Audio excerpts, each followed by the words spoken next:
Hello my dear students. हाँ भाई, उम्मीद है आइटम के फंडामेंटल पार्टिकल्स तो आपको समझ में आ गए होंगे।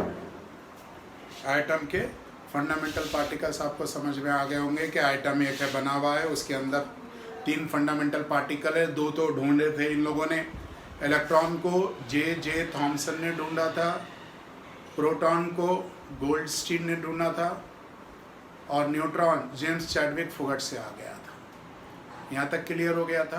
अब भाई इलेक्ट्रॉन प्रोटॉन न्यूट्रॉन आ गए तो उसके बाद बात चलने लगी कि भाई आइटम कैसा होगा, एटॉमिक मॉडल। तो आज का अपना टॉपिक लेक्चर 2 स्टार्ट हो गया। लेक्चर 1 फंडामेंटल पार्टिकल्स थे, लेक्चर 2 है एटॉमिक मॉडल, यानी कि आइटम का कैसा मॉडल होगा, आइटम कैसा होगा। तो बेटा इसमें भी सबसे पहले पहल करी थी जे थॉमसन। किसने करी थी? J Thomson. जे थॉमसन का एटॉमिक मॉडल कह लो या प्लम पुडिंग कह लो, PLUM प्लम पुडिंग कह लो, या वाटरमेलन कह लो। वाटरमेलन, मैं वाटरमेलन के एग्जाम्पल से तुम्हें समझाता हूँ, क्योंकि तरबूज अभी अभी गया है तो और अभी आपने खाया भी होगा। बेटा तरबूज जो आजकल आ रहे हैं 2 शेप के आते हैं, एक स्फेरिकल और एक एलिप्टिकल। मगर जे थॉमसन ने जो एग्जाम्पल तरबूज का दिया है उसमें उसने स्फेरिकल कहा है। याद करो, तरबूज आपके सामने है, थोड़ा सा इमेजिन करो, तरबूज आपके सामने है, आपने तरबूज को काटा तो पूरा तरबूज, वो छिक्कल वाला पार्ट हटा दो तो रेड कलर का होता है जो खाते हैं हम, एंडोस्पर्म।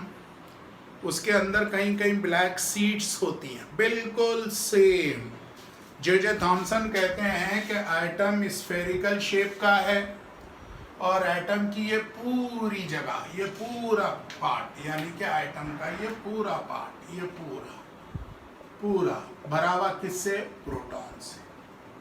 और आपको मालूम है एटम का वजन प्रोटॉन से होता है। न्यूट्रॉन तो चार्ज पार्टिकल नहीं थे तो न्यूट्रॉन की बात नहीं हुई। तो पूरा आइटम प्रोटॉन से बना हुआ है। या इमेजिन कर लो, जो तरबूज का लाल हिस्सा था वो पूरा लाल हिस्सा इन्होंने प्रोटॉन कहा। फिर इनसे पूछा गया भाई इलेक्ट्रॉन कहाँ है, तो इन्होंने, मैं ब्लैक पेन से बना रहा हूँ, तो जो आप तरबूज में ब्लैक सीड्स देखते हो उसको इन्होंने इलेक्ट्रॉन कहा। ये देखो, ये black seeds.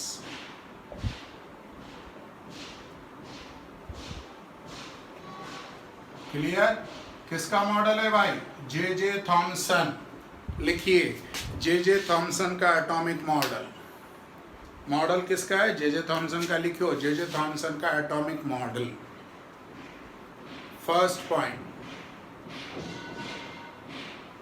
It is also called as, atomic model को एक और नाम दिया गया, it is also called as plum pudding model. It is also called as plum pudding model or watermelon model. Second point, atom is spherical in shape. Atom is spherical in shape. Atom का shape spherical है। Third point, atom consists of mass of proton.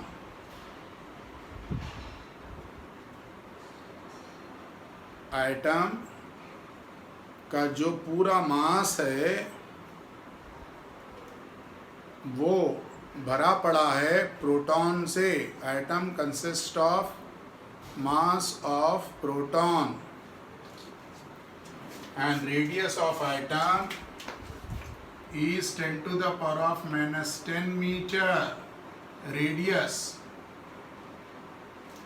Item का radius ये बता रहे हैं 10 का power -10 metre है। Radius of an atom is 10 to the power of -10 metre.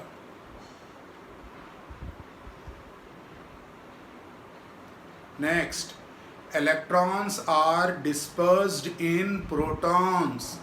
जैसे तरबूज में काले बीज फैले पड़े हैं, उनको मैं डिस्पर्स कह सकता हूँ, जैसे वाटरमेलन में सीड्स स्प्रेड हैं, उसी तरह एटम के अंदर, प्रोटॉन के अंदर इलेक्ट्रॉन्स स्प्रेड है.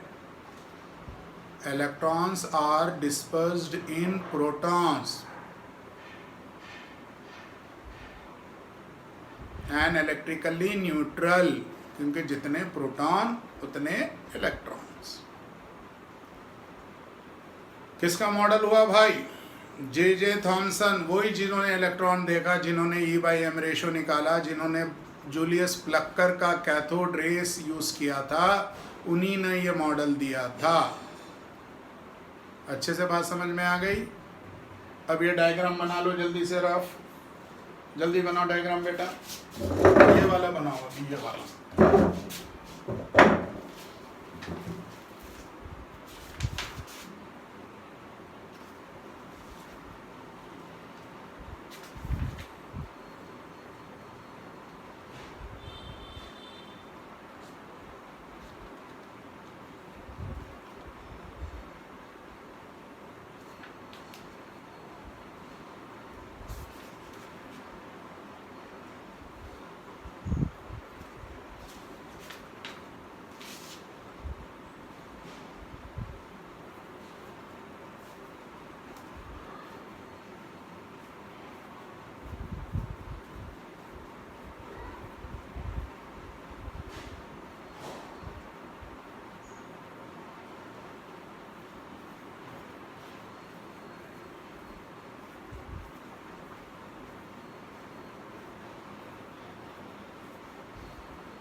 हो गया. नेक्स्ट, अब इसके बाद थोड़ा सा हम रेडियो एक्टिव सब्सटेंस और बैकरिल रेस के बारे में पढ़ेंगे, जो हमारी बुक्स में बहुत कम लिखा है, मगर जब तक वो नहीं पढ़ेंगे आपको रदरफोर्ड का अल्फा रेस स्कैटरिंग एक्सपेरिमेंट समझ में नहीं आएगा. तो ज़रा ध्यान से देखो. हमने यहाँ पर एक सब्सटेंस को रखा और ये सब्सटेंस को इन लोगों ने नाम दिया रेडियो एक्टिव. सपोज करो मैंने रेडियो एक्टिव सब्सटेंस 10 ग्राम रखा और 10 मिनट के बाद मैंने उसको देखा तो वो 5 ग्राम रह गया. यानी पहले कितना था? 10 ग्राम. बाद में हमने देखा रह कितना गया?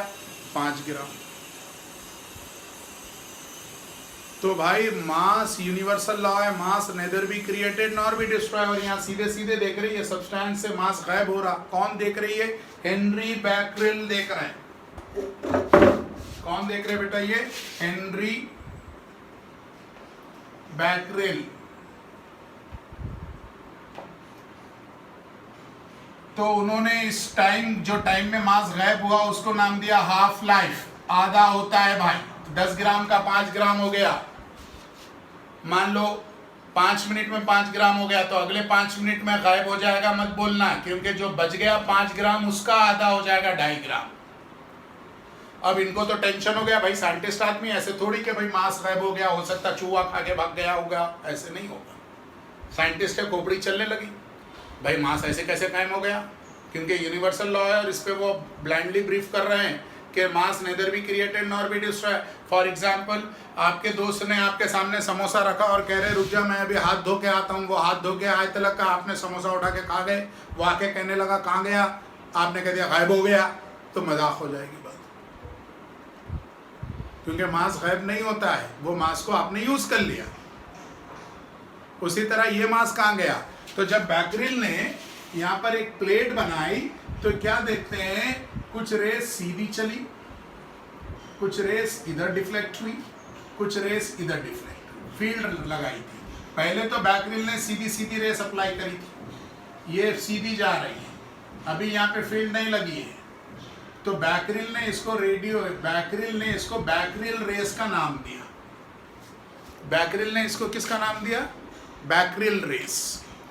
यानी कि जो मास था वो मास कन्वर्ट हो गया रेस में, और उसको उन्होंने नाम दिया था बैकरेल रेस। फिर 4 बड़े बड़े दिग्गज केमिस्ट्री के, मैरी क्यूरी, यानी कि हम तो उनको मैडम क्यूरी कहते हैं, जिसमें न्यूक्लियर केमिस्ट्री में उनकी यूनिट चलती है, उनकी डॉटर आयरन क्यूरी, सडिल्ला, सोडी एंड रदरफोर्ड, चारों एक ही फैमिली के, 5 नोबेल प्राइज लेके निकल लिए। और इनका पूरे नोबेल प्राइज का काम सिर्फ radioactive rays, radioactive substance पर हुआ है। आप भी रेडियो एक्टिव सब्सटेंस को देखते हो अपने गाड़ी में, जो रेडियम का नाम, रेडियम से नंबर, नाम, डिजाइन्स बनाते हो, वो रेडियो एक्टिव सब्सटेंस है, रेडियम। क्लियर हो गया? तो देखो बेटा, उन्होंने इलेक्ट्रिक फील्ड अप्लाई करी, इधर प्लस और इधर माइनस। रदरफोर्ड ने करी तो कुछ रेज इधर मुड़ गई, कुछ रेज इधर मुड़ गई, तो जो रेज इधर मुड़ी उसको उन्होंने नाम प्लस दिया, जो इधर मुड़ी उसको नाम उन्होंने माइनस दिया। प्लस को उन्होंने अल्फा रेज बोली, माइनस को उन्होंने बीटा रेज बोली, और जो सीधे चले गई वो गामा रेज। यानी जो रेडियो एक्टिव सब्सटेंस था उसमें से जो बैकरील की रेस थी वो 3 पाथ पर गई, तो अब पहली बार नाम पड़ा रेडियो एक्टिव रेस। और अल्फा बीटा गामा की प्रॉपर्टी अपन पहले 10th में पढ़ चुके हैं, 9th 10th में, कि भाई अल्फा बीटा गामा 3 रेज होती है। अल्फा में मास ज्यादा, बीटा में मास कम, गामा में कोई मास नहीं। अल्फा का घुसने की टेंडेंसी, पेनिट्रेशन पावर कम है, बीटा का उससे 100 टाइम्स ज्यादा है, और गामा का उससे 1000 टाइम्स ज्यादा है। अल्फा पे कौन सा चार्ज है? पॉजिटिव चार्ज, याद रखना। क्लियर? लिखो, radioactive rays are originated from radioactive substance। पहला point, radioactive rays are originated from radioactive substance।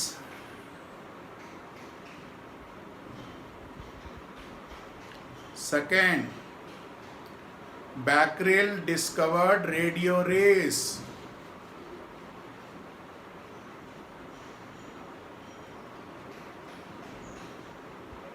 Becquerel discovered radio rays। Third point, Rutherford, Soddy, Marie Curie and Iron Curie, चारों observed radio rays consist of 3 types of rays। Radio rays में 3 तरह की rays हैं। Radio rays consist of 3 types of rays under the influence of electric field। Under the influence of electric field, some rays are deflected towards the positive field। Some rays are deflected towards the positive field, called as beta rays, comma, towards negative field,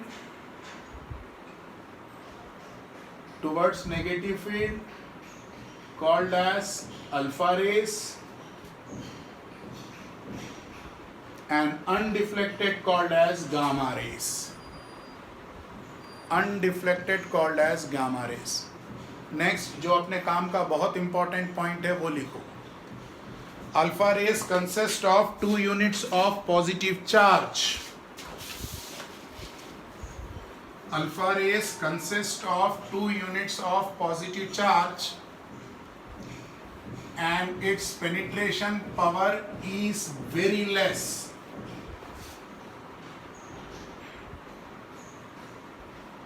Its penetration power is very less।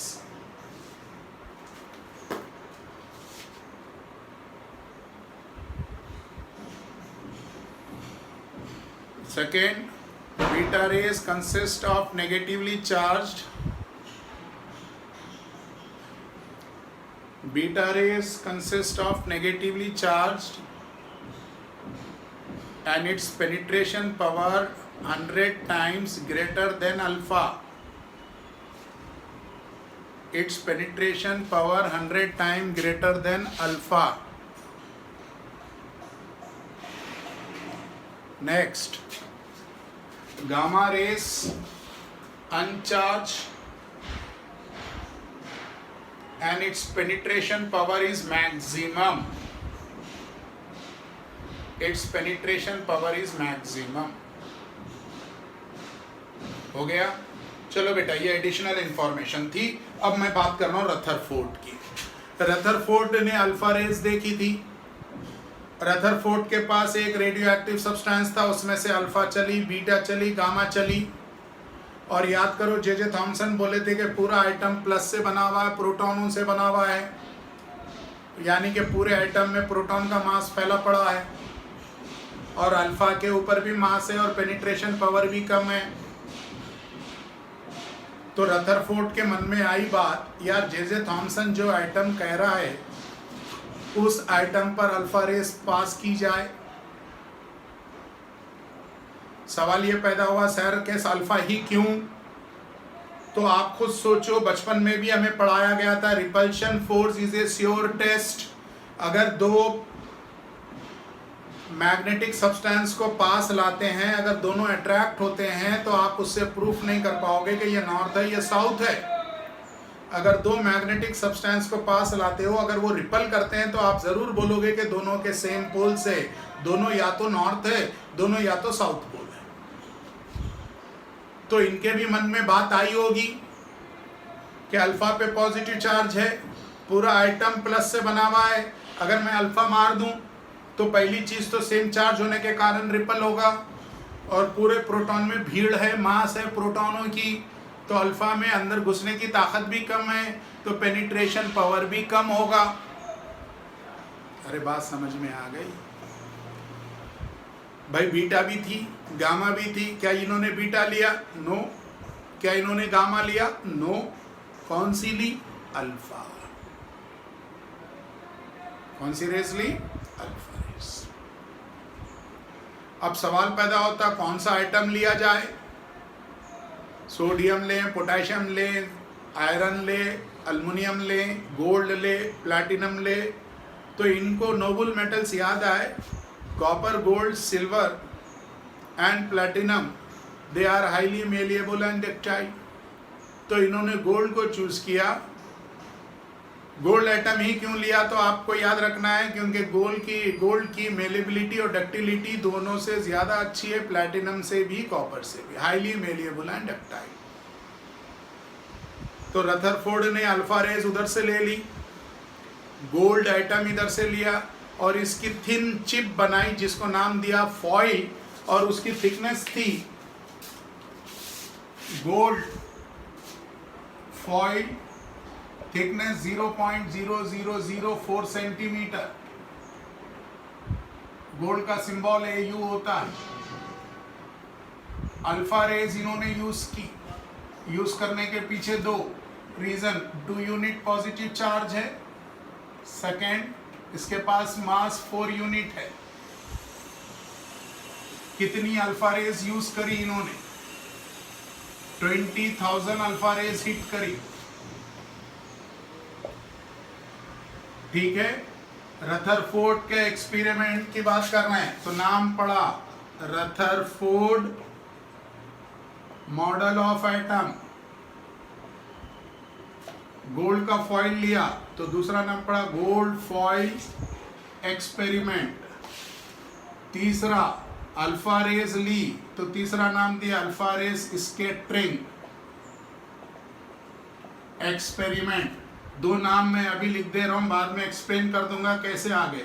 Nucleus model of atom. और 5वां planets की तरह planetary model of atom.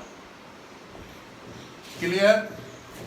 Main heading में लिखो ये पूरे Rutherford model of atom, gold foil experiment, 5 नाम लिखो.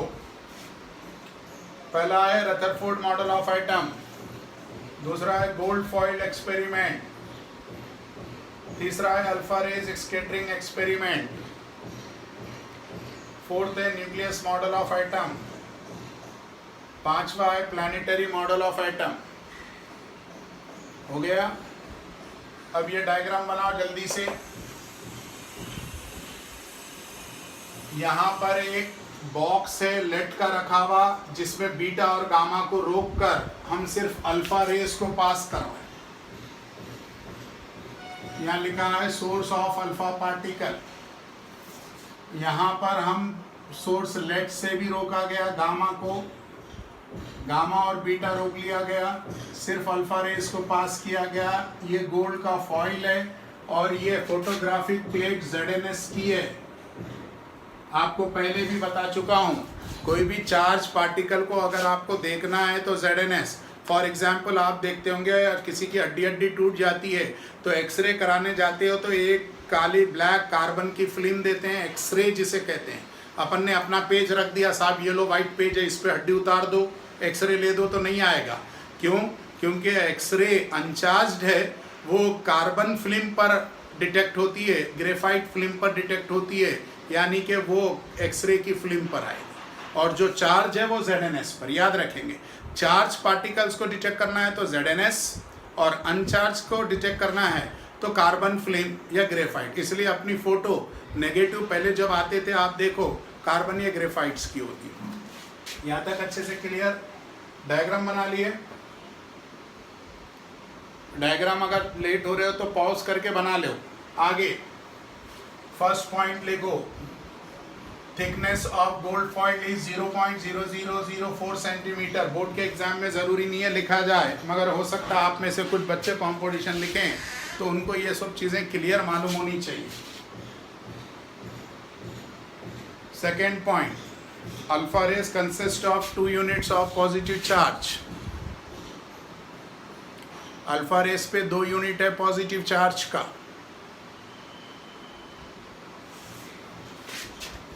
Third point, mass of alpha rays particle is 4 unit.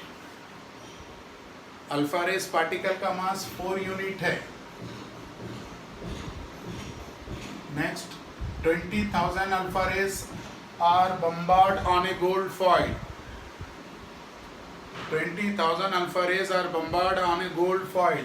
Gold foil पर इन्होंने 20,000 अल्फा रेस टकरा दी। 20,000 alpha rays are bombard on a gold foil. बेटा हो गया यहाँ तक? अब एक्सपेरिमेंट ध्यान से सुनो। यहाँ पे उन्होंने रेडियो एक्टिव सब्सटेंस रखा जिसमें से अल्फा बीटा गामा निकला। तो यहाँ लेड का हेड यूज किया गया, लेड LED, लेड यानी PB, लेड जिसके बैटरी जिससे बनती है वो रखा गया। तो उसने गामा को बीटा को रोका, अल्फा को छोड़ दिया। ये गोल्ड का आइटम है, ये गोल्ड का आइटम है। जैसे ही इसके ऊपर अल्फा रेस पड़ी, कुछ इधर आई, कुछ इधर आई, कुछ इधर आई। हमें कैसे दिखी? तो आपको पहले ही सिखा चुका हूं, टाइनी छोटा सा फ्लैश चमकेगा। जब आप मोबाइल से फ्लैश ऑन कर किसी के फोटो लेते हो तो एक फ्लैश चमकता है ZNS की फोटोग्राफिक प्लेट पर, टाइनी फ्लैश आया, यानी आपने अल्फा रेस गोल्ड पे हिट करी थी। एक तो अल्फा रेस अंदर पेनिट्रेट ही नहीं होनी चाहिए थी, पेनिट्रेट होकर भी आ गई। दूसरा टर्न भी हुई है। क्लियर हुआ? तो इससे रदरफोर्ड को शॉक हुआ और केमिस्ट्री की दुनिया में हलचल हो गई। जरा मैं इधर बता रहा हूँ, ये गोल्ड का आइटम है, यहाँ से करीब 20,000 रेस पास करी जा रही है। ये ZNS है, ये रफ डायग्राम बना रहा हूँ। ये गोल्ड का आइटम है, 20,000 रेस पास की जा रही है। तो बेटा वो रेस जो सेंटर की तरफ जा रही है वो डिफ्लेक्ट हो रही है। Those rays which are moving towards the centre, मैं ब्लैक पेन से बना रहा हूँ ताकि समझ में आ जाए आपको।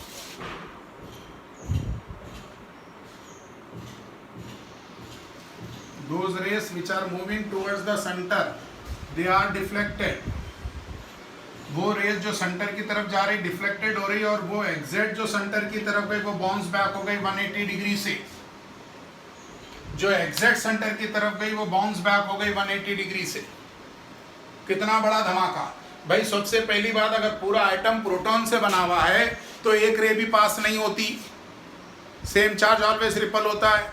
मगर यहाँ पे मैक्सिमम रेस मतलब 98% से ज्यादा rays, maximum rays continue their straight path. इसका मतलब ये कंफर्म है जे थॉमसन जी आप गलत हैं। जे थॉमसन जी आप क्या हैं? गलत हैं। क्या गलत है? क्योंकि जे थॉमसन ने कहा था पूरा आइटम भरा पड़ा है प्रोटॉन से, और अल्फा रेस तो आइटम के अंदर घुस गई, मतलब प्रोटॉन है ही नहीं, उसको रोकने वाला कोई मिला ही नहीं, और घुसी तो घुसी, वापस भी निकल गई, और जब निकल के आई तो उसका चार्ज 2 यूनिट पॉजिटिव चार्ज का पॉजिटिव चार्ज रहा। Is it clear? पहली बात तो कंफर्म कि जे थॉमसन का मॉडल गलत हुआ। ठीक है, अब ये रेस से क्या कंक्लूजन निकला, लिखो। Maximum rays continue their straight path, ज्यादातर रेस स्ट्रेट निकल गई। Conclusion, major part of an atom is hollow, atom का ज्यादातर पार्ट खाली है। Major part of an atom is hollow, atom का ज्यादातर पार्ट खाली है। पहला कंक्लूजन, रेस आई सीधे निकल गई, एटम के अंदर घुसी गोल्ड में और सीधे निकल गई, मतलब उसको कोई रोकने वाला नहीं था। क्यों नहीं था? खाली जगह थी। खाली जगह तो आप आसानी से निकल जाओगे। हाँ, अगर भीड़ भड़का है तो आप रुकते रुकते निकलोगे, और अगर आपको रोकने वाला है तो आप उधर जाओगे ही नहीं। जैसे आजकल पुलिस के बैरियर्स देख के अपन गाड़ी पलटा के भाग जाते हैं, वो same case. Second, those rays which are moving towards the centre, वो रेस जो सेंटर की तरफ जा रही थी, those rays which are moving towards the centre, वो रेस जो सेंटर की तरफ जा रही थी, they are deflected with small और large angle, they are deflected, वो मुड़ी, they are deflected with small और लार्ज एंगल। वो रेस जो सेंटर की तरफ जा रही थी बेटा, वो डिफ्लेक्ट हुई विथ स्मॉल और large angle. Conclusion, the same charge, यानी जो चार्ज अल्फा रेस पर है वही charge, the same charge is condensed in a central region, the same charge is condensed in a central region.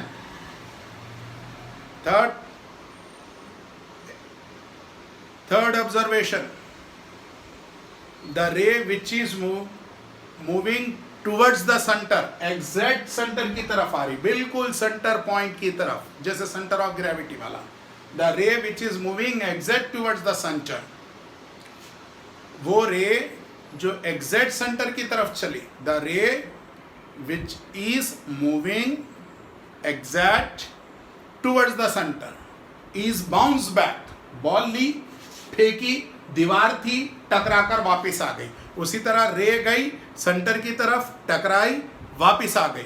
1 in 20,000, 20,000 रे में सिर्फ एक वापस आई। इसका मतलब कि वो सेंट्रल रीजन बहुत छोटा सा है। 1 in 20,000, एक्चुअल डाटा है 1 in 11,000, तो 2 के लिए 22,000 चाहिए था, मगर यहाँ 20,000 ही है, इसलिए 1 in 20,000 ही बोलेंगे। मगर अगर एग्जैक्ट कभी कंपटीशन में पूछ लिया तो 1 in 11,000 लिखेंगे, 1/11,000 ब्रैकेट में कर लो 20,000।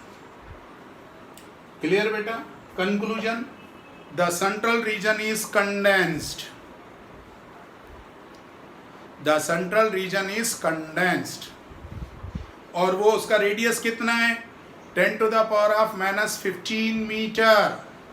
The radius of central region is 10 to the power of -15 metre. अरे बात समझ में आई? अल्फा रेस हिट करी तो मैक्सिमम सीधी चले गई, मतलब आइटम खाली है। सेंटर वाली डिफ्लेक्ट हुई, मतलब पॉजिटिव चार्ज सेंटर में है। एग्जैक्ट जो बीच में गई बाउंस बैक हुई, मतलब सेंट्रल रीजन कंडेंस्ड भी है। तो इन्होंने कहा भाई जे थॉमसन तुम तो गलत थे। तो फिर लोगों ने बोला भाई आप बता दो फिर मॉडल आइटम का क्या होगा। तो इन्होंने तब मॉडल दिया, पोस्टुलेट्स दिया। लिखो, postulates of Rutherford model, postulates of Rutherford model।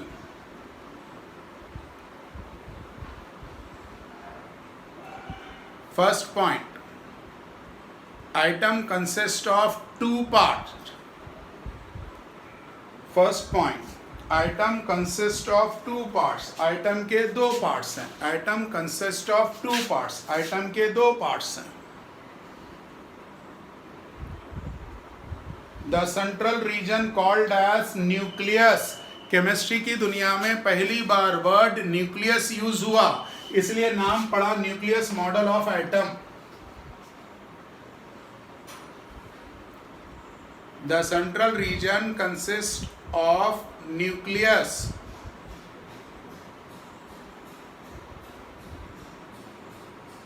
और इसका साइज अप्रॉक्सीमेट 10⁻⁻15 मीटर है.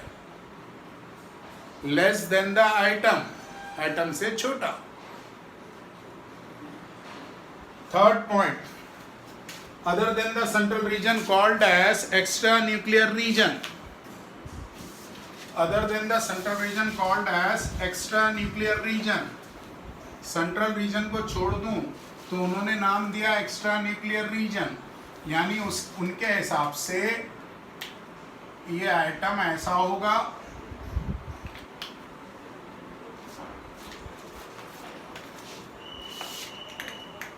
और ये सेंट्रल रीजन होगा.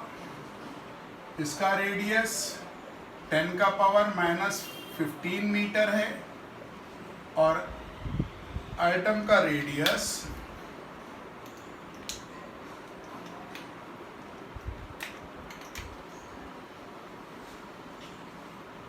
10⁻⁻10 मीटर है.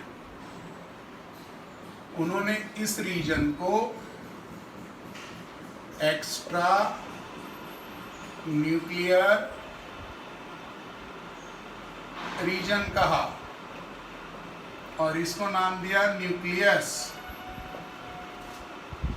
क्लियर? डायग्राम भी रफ बना लो अगर समझना चाहते, नहीं तो डायरेक्ट भी सीख सकते. उसके बाद बेटा ये कह रहे हैं पॉजिटिव चार्ज, यानी positive charge present in a central region. Third point, positive charge is present in a central region. Positive charge central region में प्रेजेंट है. Positive charge is present in a central region. Fourth point, the central region is condensed. Fourth point, the central region is condensed और central region condensed है. The central region is condensed. Central region condensed है.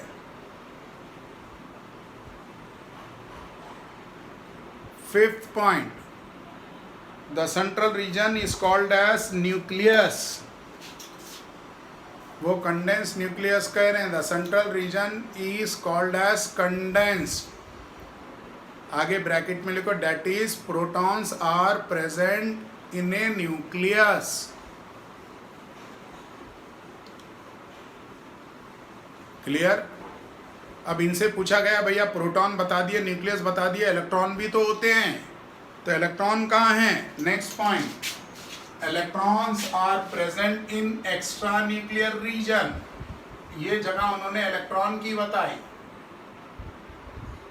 और ये proton. Electrons are present in extra nuclear reason.